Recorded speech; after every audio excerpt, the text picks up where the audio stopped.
حکیم امت مولانا doctor club صادق صاحب مرحوم نے اپنی تقریروں، مجلسوں اور نماز جمعہ کے خطبوں میں سماجی مسائل کو پورے زور اور شور کے ساتھ اٹھایا، خواب غفلت میں پڑے لوگوں کو بیدار کرنے کا فریضہ انجام دیا، جو کہ ایک عالم دین اور ریفارمر کی بنیادی ذمہ داری ہوتی ہے۔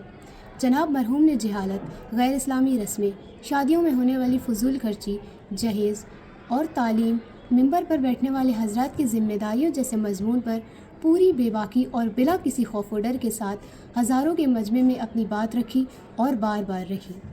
سامعین بھی ان کی تلخ مگر حقیقت پر مبنی نصیحتوں کو پورے سکون کے ساتھ سنتے تھے، کیونکہ وہ یہ سمجھتے تھے کہ جناب کے دل میں قوم کا درد کوٹ کوٹ کر بھرا ہوا ہے، اور وہ صرف زبان سے ہی درس نہیں دیتے، بلکہ انہوں نے اپنی پوری زندگی قوم کی خدمت اور فلاح و بہبود یعنی کہ ویلفیئر میں وقف کر دی۔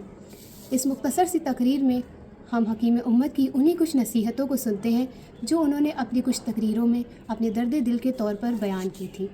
نماز جمعہ کے ایک خطبے میں فرمایا: برادران عزیز، ایک بار پھر میں آپ کی خدمت میں عرض کر رہا ہوں، تعلیم، تعلیم اور تعلیم۔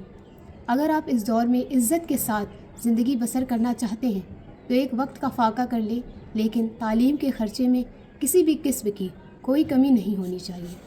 اسی مضمون پر ایک دوسرے انداز سے فرمایا: میں آپ سے پوچھنا چاہتا ہوں کہ قوم کے یہ چھوٹے چھوٹے معصوم بچے یہ اس لیے پیدا ہوئے ہیں کہ ان کے ہاتھ میں قلم ہو، یا یہ اس لیے پیدا ہوئے ہیں کہ ان کے ہاتھوں میں آری دردوزی کی چھوٹی چھوٹی سوئیاں رہیں؟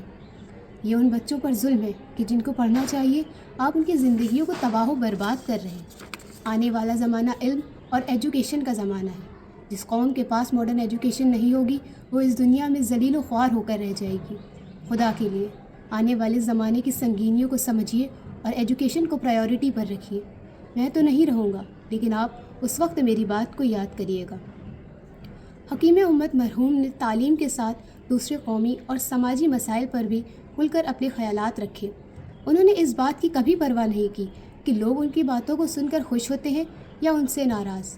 انہوں نے ہمیشہ اللہ کی رضا اور خوشنودی کو پیش نظر رکھتے ہوئے ہمیشہ حق بیانی سے کام لیا۔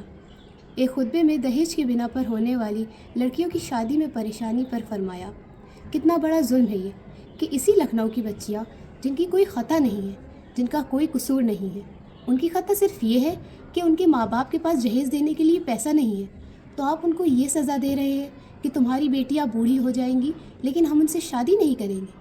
کاش دو چار نوجوان اٹھے اور اس بات کا اعلان کریں کہ ہم حضرت فاطمہ زہرا سلام اللہ علیہا کا نام لے کر یہ عہد کرتے ہیں، نہ ہم جہیز لیں گے اور نہ اپنے ماں باپ کو جہیز لینے دیں گے۔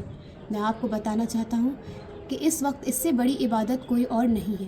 اس مشرکانہ رسم کو اپنی قوم سے اکھاڑ کر پھینک دیں۔ بس اس سلسلے کی آخری بات کہہ کر میں اپنی تقریر کو ختم کرتی ہوں۔